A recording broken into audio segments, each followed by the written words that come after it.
সব দেখতে পারে। তুই ভাগিনা। খালা ডাক্তার তোমার সেবা করেছে, আমিও করছি। মনে কর আমি নার্স। ঠিক আছে বলেই খালা মেক্সি উঠিয়ে দিয়ে বলে, হাঁটুতে তেমন কিছুই না, দেখতে ছাঁচ দেখে নে। সত্যিই তেমন কিছু না, চিলে লালা হয়ে আছে। আমি অয়েন্টমেন্ট নিয়ে মাখিয়ে দিয়ে হাঁটু থেকে গোড়ালি পর্যন্ত ভালো করে ম্যাসেজ করে দেই। খালা ব্যথা ও আরামে চোখ বন্ধ করে আছে। 3 দিন রুটিন করে ম্যাসেজ আর সেবায় খালা সুস্থ হয়ে যায়, এখন হাঁটতে পারে। আমারও খুব ভালো লাগছে। সপ্তাহ খানেক পর খালা সুস্থ। বসে আছি সোফায়। টুম্পা স্কুলে। খালা দুপুরে রান্না করবে তার ঠিক আগে আমার পাশে বসে বলে, সাব্বির তুই আমার জন্য অনেক কষ্ট করেছিস। ধন্যবাদ। তোর মেসেজ খুব মিস করছি। খালা তুমি ভালো হয়েছ এতে আমিও খুশি। ধন্যবাদ দেওয়ার কি আছে, সেটা আমার দায়িত্ব। তুমি চাইলে আমি সব সময় তোমার পা মেসেজ করে দিতে পারি। যদি চাও এখনো দিতে পারি। লাগবে না, আমি ভালো আছি। খালা দেখি তো এখন কেমন আছে তোমার পা। না এখন ভালো আছে। আমি নিচে হাত বাড়িয়ে খালার পা টান দিয়ে উপরে তুলে নিতে চাই। খালা দাঁড়া দাঁড়া বলে সোফার পাশে হেলান দিয়ে আমার উরুতে তুলে দিয়ে বলে, এখন ভালো। খালা কি বলো? এখনো দেখি ফুলে আছে একটু।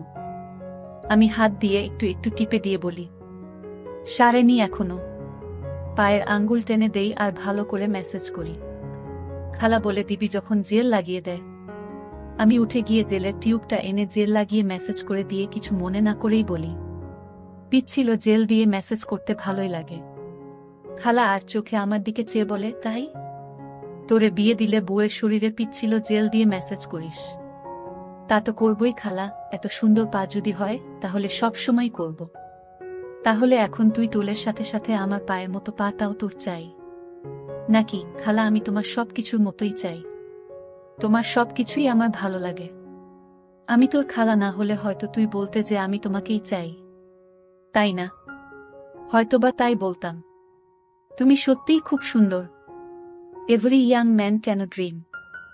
আমি আমার হাত গোড়ালি থেকে হাঁটু পর্যন্ত নিয়ে খুব ভালো করে মেসেজ করে দিচ্ছি। তোমার ভালো লাগছে খালা? ফুট মেসেজ সব মেয়েদের ভালো লাগে, কিন্তু তুই এখন আর ফুটে নেই। মনে হচ্ছে আমার চেয়ে তোর বেশি ভালো লাগছে। কি বলো খালা? আমি তোমার আরামের জন্য মেসেজ করে দিচ্ছি। আমার ভালো লাগার কি আছে? আমার ভালো অবশ্যই লাগছে। তোর চেহারা দেখে মনে হচ্ছে আর হাতের ব্যবহার থেকে আমার তাই মনে হচ্ছে। আমি হাত সরিয়ে মেসেজ বন্ধ করে দেই। তাহলে শেষ আজকের মতো? আজকের মতো শেষ অর্থ কি? আরও একদিন করার ইচ্ছা কি তোর আছে? তোমার সাথে কথা বলাই ভুল। শুধু প্যাচ ধরে কথা বলো। আর কোনো দিন ব্যথা পেলে করে দিব। আচ্ছা দিস। আজ আমার 2 পা হাঁটু পর্যন্ত দিয়ে শেষ কর। আমার ভালো লাগছে। খালার 2 পা আমি ভালো করে মেসেজ করে দেই। খালা চোখ বন্ধ করে সুখ নেয়। একটু পর খালা উঠে আমার গালে হাত দিয়ে বলে, থ্যাংক ইউ, খুব ভালো লেগেছে। এইবার রান্না করি। কি বলিস? তুই গোসল করে টুম্পাকে নিয়ে আসবি। বেশ কয়েকদিন খালাকে এইভাবে মেসেজ করে দেই। বিভিন্ন কথার ফাঁকে ফাঁকে খালা মেসেজ উপভোগ করে যেন একটা আসক্তি চলে আসে। ফাঁকে 2 দিন আমি হলে চলে যাই বন্ধুদের সাথে দেখা করতে। খালা এক বিকালে ফোন করে বলে, কি করিস? রুমে বসে আছি খালা। কখন আসবি বাসায়? আজ 2 দিন হলো গেছিস। ঠিক নাই খালা। কেন, কিছু লাগবে নাকি? না, তোর মেসেজ খুব মিস করছি। ও আচ্ছা, আমাকে নয়, আমার মেসেজকে আমার খালা মিস করছে। তোকেও করছি। চলে আয়। রাতে আমাদের ভয় করে একা একা। শরীরটা খুব মেজ মেজ করছে। একটু মেসেজ করে দিবি?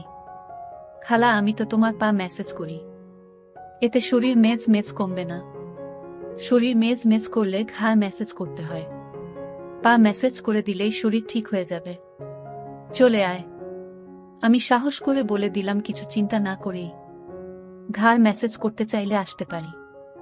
কি বললি? তাই তো বলে বানরকে আদর করলে ঘাড়ে ওঠে। তুইও এখন পা থেকে ঘাড়ে উঠতে চাইছিস? হা হা খালা, আমাকে বানর বানাইয়া দিলা। তোমার শরীর মেজ মেজ করছে তাই বলছি। আমার দরকার নাই বানর হওয়ার। রাগ করিস কেন? চলে আয়, আজ তোর পছন্দের কালো ভুনা করব।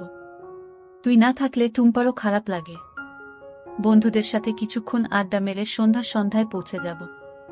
তবে আমি কিন্তু মেসেজ টেসেজ করতে পারবো না। আচ্ছা করিস না, চলে আয়। আমি বাসায় পৌঁছে সারাদিনের ক্ষুধার্তকে বিদায় জানাতে বলি, আমার খুব খিদা খালা, আগে ভাত দাও, তারপর অন্য কথা। রাত 10টায় টুম্পা ঘুমাতে গেলে খালা সোফায় বসে বলে, কিরে একটু মেসেজ করে দিবি না? আমি রাজি না হওয়াতে কিছুক্ষণ পর খালা বলে, আচ্ছা ঠিক আছে, পা ও ঘাড় দুইটাই। আমি হেসে বলি, খালা তোমার দেখি নেশা হয়ে যাচ্ছে এই মেসেজ। খালুর কি এত সময় আছে প্রতিদিন করে দিবে? ও এইসব পছন্দ করে না, প্রচুর ব্যস্ত থাকে। তুই দিবি, অসুবিধা কি? আমি কি আর সব সময় থাকব?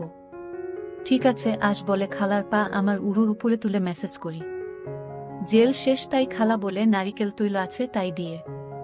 খালা আগেই পাশে এনে রেখে দিয়েছে। পা শেষ হলে খালা বলে, এইবার ঘাড়ে দিবি, কিন্তু এখানে হবে না, কারণ হঠাৎ টুম্পা উঠে চলে আসলে ভুল বুঝতে পারে। বাচ্চা মানুষ। চলো আমার রুমে যাই।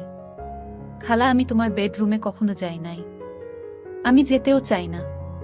তোমার প্রাইভেসি আছে। আমার আবার কিসের প্রাইভেসি তোর কাছে? ঠিক আছে তাহলে তোর রুমে চলো, সেখান থেকে আমার রুমে যাওয়া যায়।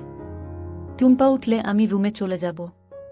খালা তুমি এমন ভাবে কথা বলছো যেন আমরা অবৈধ কাজ করছি। খালা লজ্জা পেয়ে যায়। সেটা কি বৈধ কাজ? ভাগিনা খালার ঘাড়ে মাসাজ দিবে। বাচ্চা মেয়ে ভুল বুঝতে পারে, তাই বলছি। আমি আমার রুমে যাই আর খালা নিজের রুমে। একটু পরে খালা আমার রুমে এসে বলে, তুই রেডি আছিস? হ্যাঁ খালা আমি তো রেডি সেই বিকাল থেকেই। তুমি রেডি থাকলে শুরু করি। আমি জানি তুই রেডি। এত সুন্দর মেসেজ শিখলি কোথায়? বসে বসে হবে নাকি? না খালা, তুমি শুয়ে পড়ো। 2 হাত দিয়ে মোলায়েমভাবে আমি মেসেজ করে দিয়ে কাঁধ বরাবর নিচের অংশটুকু মেসেজ করছি। খালার খুব ভালো লাগছে, খালার মুখ থেকে শব্দ শুনেই বুঝেছি। তবুও আমি জিজ্ঞেস করি, খালা হাউ ইউ ফিল? খুব ভালো লাগছে। তুই তো দেখি জাদু জানিস রে সাব্বির। ঘাড়ের মেসেজ যে এত সুখের অনুভূতি আগে জানা ছিল না। এই জায়গাটা হলো মানুষের সবচেয়ে খারাপ জায়গা। সব টেনশন এখানে জমা থাকে। মেসেজ করে টেনশন রিলিফ করে দিলে মানুষ শান্তি পায়। তাই হয়তো তোমার ভালো লাগছে। হঠাৎ খালা বলে ওঠে, আর নিচে যাস না? ঠিক আছে খালা। আবার উপরে নিচে মেসেজ করে দেই। আজ থাক, অনেক হয়েছে। এত আরাম জীবনেও পাই নাই বলে খালা উঠে বসে। আমার গাল টেনে দিয়ে বলে, থ্যাংক ইউ বাবু সোনা, অনেক মজা দিয়েছিস। My pleasure. খালা তোমার ভালো লাগছে শুনে আমারও ভালো লাগছে। কথা ছিল ঘাড়, তুই কিন্তু অ্যাডভান্টেজ নিয়েছিস। পিঠ কিন্তু কথা ছিল না। আমি আগেই বলেছি, তুমি আমাকে বলবে কখন কোথায় থামতে হবে। তোমার ভালো লাগলে আমি সব করে দিতে পারি। সব লাগবে না বলে খালা হেসে দেয়। আসলে কেন খালা, তুই বুঝবি না। আমার গালে টুল দেখাতে হাসছি। তুই আমার টুল পছন্দ করিস? না খালা, আমি বলি নাই যে আমি তোমার টুল পছন্দ করি। বলেছি আমি বউ চাই, সঙ্গী চাই, টুল পরা মেয়ে। যতই দিন খুঁজে না পাস ততদিন আমাকে দিয়ে চালিয়ে নে। খালার কথা শুনে আমি তো আনন্দে আত্মহারা। আমি তো এই সুযোগের অপেক্ষায় ছিলাম।